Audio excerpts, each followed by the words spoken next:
Question number 10, in the name of Deputy Terence Flanagan. Thank you, Concorla. It's just asked the Minister for an update regarding the lifting of the derogation on Irish, which it isn't being used, obviously, as an official and working language of the European Union at present. And it's had a terrible shame, really. It's the opportunity here, as we know, of creating 180 jobs, and it's something which the government should be actively pursuing. So to ask the Minister as to who will make the decision and when will that decision be made regarding the lifting of the derogation. Minister. Very good. I'd like to thank the Deputy for putting down the question.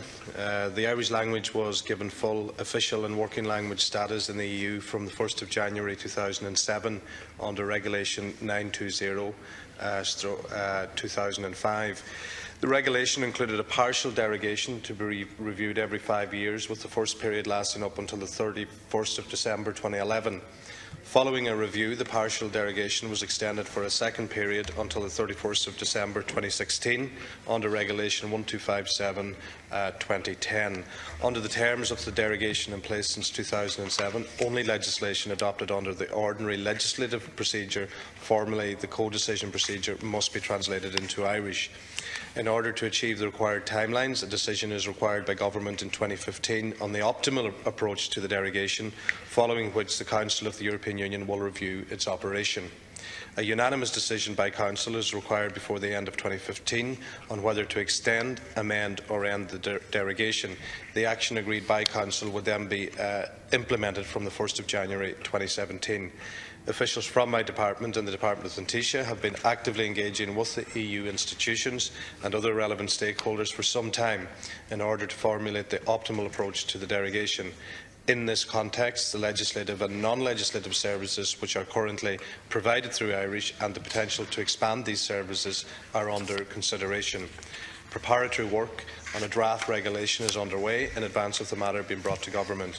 In logistical and reputational terms, it is important to note that the approach adopted by Ireland in relation to the derogation is seen to be a balanced and rational response that will have regard to prevailing circumstances and challenges, particularly in relation to issues such as the timely recruitment of the requisite personnel and the actual usage of Irish in the EU institutions. Deputy Flanagan. Thank you, Concorla. Yeah, no, this is an issue obviously I've pursued with your predecessor. I had a topical issue actually back in 28th of November 2013, and he had said that the issue would be raised and a decision would be considered in early 2014. And here we are, Minister. I mean, all these months months later, really, and no final decision has been made. So I'm just wondering, can you bring any hope to people who have actually gone and undergone studies and courses in this country in relation to providing career opportunities for translators who want to work in the European institutions and do the necessary work that's needed in order to translate all official and working documents in the European Union into Irish as well, because there's no point in us just having, I suppose, a status as Irish being recognised as an official and working language, but if we're not actually implementing that in practice. I mean, it's all here about jobs. Ultimately, that's what the government's focus is to be. 180 jobs is the potential here. So I'm just wondering, what is the bottleneck here, Minister, in relation to actually making a decision, and who will effectively make that decision? Minister. Okay, to take the last question first, that's okay, Deputy. Who makes the decision? This requires the unanimous decision of the Council at Europe.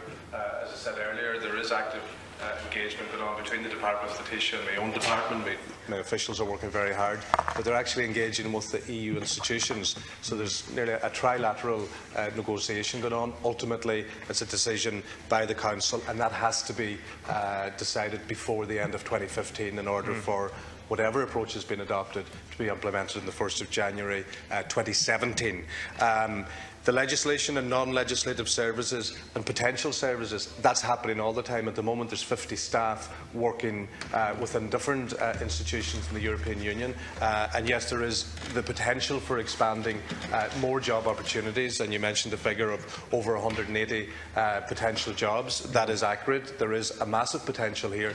And the very, very strong message we should be sending out, not just within the public domain, but into our schools, into our primary schools, into the people who are going to go into junior cert and looking about languages, where there is a potential here.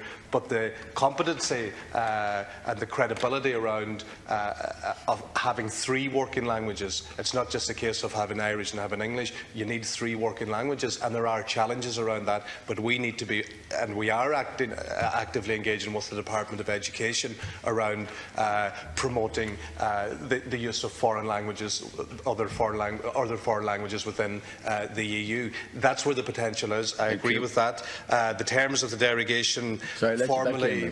Let you back in. Okay.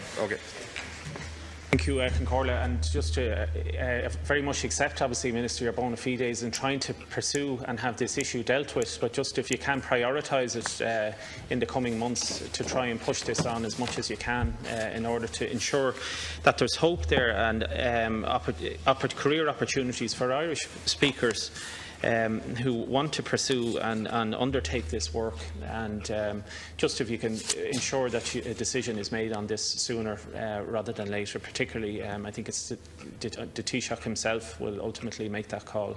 Am I correct in saying that?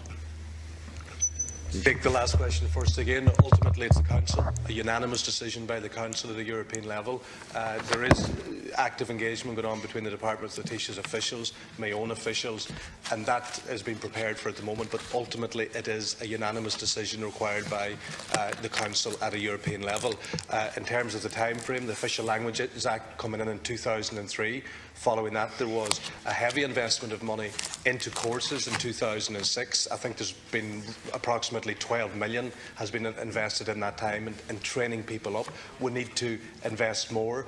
There will be decisions and there will be news on that in the not too distant future, whether we're going to be looking at further investing into training up people in the required competencies, be it interpretation, be it translation, or be it the very, very skilled competency of lawyer linguistics. So there's a lot of competencies there. There's been a further 1 million invested this year in it. There will be further expansion and further investment, because we as a government, we see the opportunity here, and it's not just an opportunity in terms of jobs. Jobs are important, but this is about following through on the 2007 official recognition as a European, as an official working language at a European level.